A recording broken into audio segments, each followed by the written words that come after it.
matching 4-inch Louboutin heels and long wavy black hair styled at the highest-end salon. She carried herself like a queen. In short, she was a knockout. Now, she looked more rattled than Casey had ever seen her. "Let's go," she said. She led the way to the freight elevator, where she and Casey rode up. "Tell me what's going on," Casey stated flatly.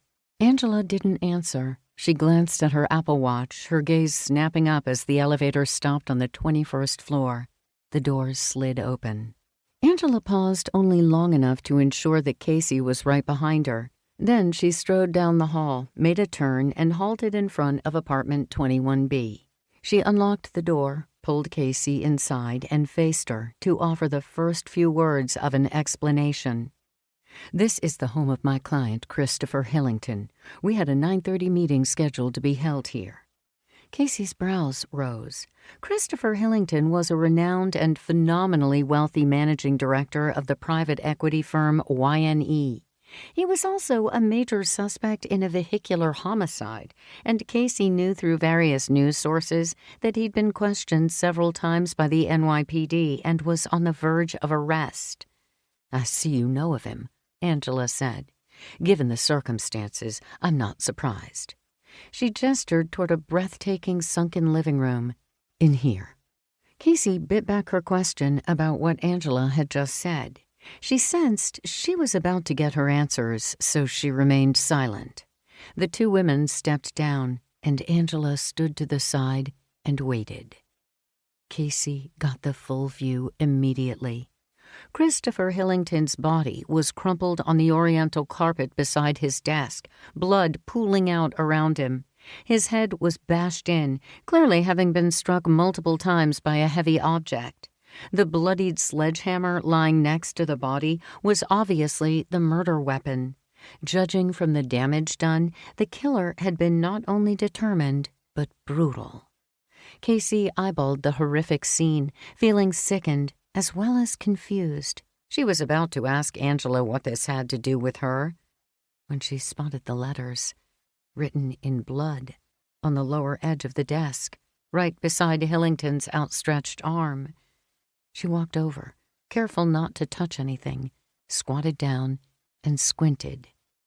The two words were completely legible, and they made Casey's blood run cold. Casey Woods. 2. Offices of Forensic Instincts, Tribeca, New York, Monday, 10:45 a.m.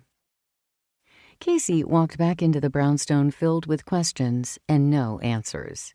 She'd taken a slew of pictures at several angles. Then she and Angela had agreed to meet later in the day for a drink, as soon as Angela could break away from what was bound to be a law enforcement and media frenzy.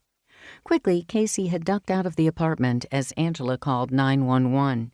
John had taken one look at her face as she jumped into the passenger seat and zoomed off back to the brownstone.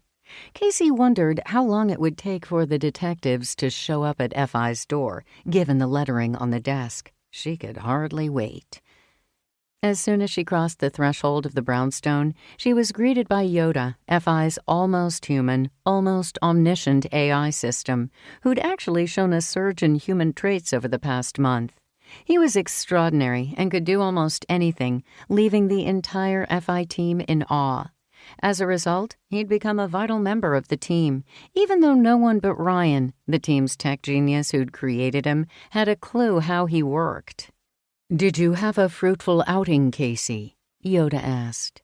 Before Casey had time to respond, Mark Devereaux saved her by heading straight down the stairs to the entranceway, eyeing her curiously. "Hey," she said, slipping off her coat and shaking the first winter snowflakes out of her shoulder-length red hair. She bent to scratch the ears of the sleek bloodhound who padded over to greet her. "Hello, boy," she murmured. Hero was a former FBI human scent evidence dog who now belonged to Casey, but he was also a respected member of the F.I. team.